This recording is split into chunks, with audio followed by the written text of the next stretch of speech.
दोस्तों, जब हम सुनते हैं कि किसी फिल्म ने बॉक्स ऑफिस पर 100 करोड़ रुपए कमा लिए, तो हमें लगता है कि निर्माता की जेब में सीधे 100 करोड़ पहुंच गए होंगे। लेकिन असली कहानी इससे काफी अलग है। बॉक्स ऑफिस पर जो 100 करोड़ का आंकड़ा दिखता है, उसमें पूरा पैसा निर्माता के पास नहीं जाता। टिकट बेचने से मिलने वाली रकम का एक हिस्सा सिनेमा घर रखता है और एक हिस्सा टैक्स में जाता है। इसके बाद जो रकम बचती है, उसमें निर्माता और डिस्ट्रीब्यूटर का हिस्सा तय होता है। यानी अगर किसी फिल्म ने 100 करोड़ का कारोबार किया है, तो यह जरूरी नहीं कि निर्माता ने 100 करोड़ कमाए हों।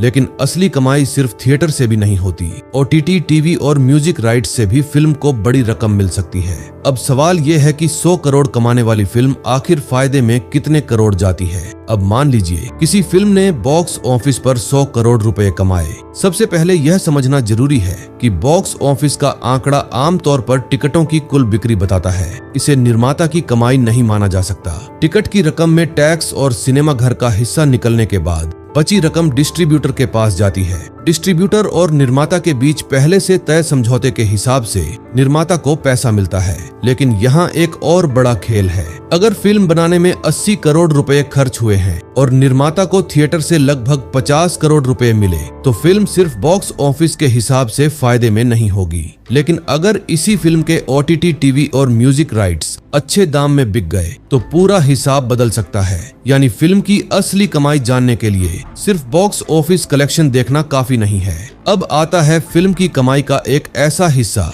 जिसके बारे में आम दर्शक ज्यादा नहीं जानते। कई फिल्मों के OTT राइट्स रिलीज से पहले ही किसी प्लेटफॉर्म को बेच दिए जाते हैं। इसका मतलब यह है कि फिल्म सिनेमा घरों में रिलीज होने से पहले ही निर्माता को एक बड़ी रकम मिल सकती है। मान लीजिए किसी फिल्म को बनाने में 80 करोड़ रुपए लगे और उसके OTT राइट्स 40 करोड़ में बिक गए। इसके अलावा टीवी और म्यूजिक राइट्स से भी पैसा मिल गया, तो निर्माता की लागत का बड़ा हिस्सा फिल्म रिलीज होने से पहले ही निकल सकता है। अब अगर फिल्म सिनेमा घरों में भी अच्छा कारोबार कर लेती है, तो कमाई और बढ़ सकती है। इसी वजह से सिर्फ यह देखना कि फिल्म ने 100 करोड़ कमाए या नहीं, पूरी तस्वीर नहीं बताता। असल सवाल है, फिल्म ने कुल कितने पैसे कमाए और उसे बनाने में कुल कितना खर्च हुआ। फिल्म की कमाई सिर्फ सिनेमा घरों और OTT तक सीमित नहीं रहती। इसके टीवी और म्यूजिक राइट्स भी काफी महत्वपूर्ण होते हैं। मान लीजिए किसी फिल्म के टीवी राइट्स किसी चैनल ने अच्छी कीमत में खरीद लिए और उसके गाने भी म्यूजिक कंपनी को बेच दिए गए। अब निर्माता के पास फिल्म से कमाई के कई रास्ते बन जाते हैं। यही वजह है कि कभी कभी कोई फिल्म बॉक्स ऑफिस पर बहुत बड़ी हिट नहीं होती, फिर भी निर्माता को नुकसान कम हो सकता है या फिल्म फायदे में भी जा सकती है। लेकिन यहाँ एक बात और समझना जरूरी है, फिल्म की कमाई और निर्माता का मुनाफा एक ही चीज नहीं है। फिल्म बनाने का खर्च, प्रचार का खर्च, डिस्ट्रीब्यूटर का हिस्सा और दूसरे खर्च निकालने के बाद ही असली फायदा पता चलता है। और अब सबसे बड़ा सवाल, अगर फिल्म ने 100 करोड़ का कारोबार किया, तो क्या निर्माता सच में करोड़ों का मुनाफा कमा सकता है? अब पूरे हिसाब को आसान तरीके से समझते हैं। मान लीजिए किसी फिल्म को बनाने और प्रचार करने में कुल 80 करोड़ रुपए खर्च हुए।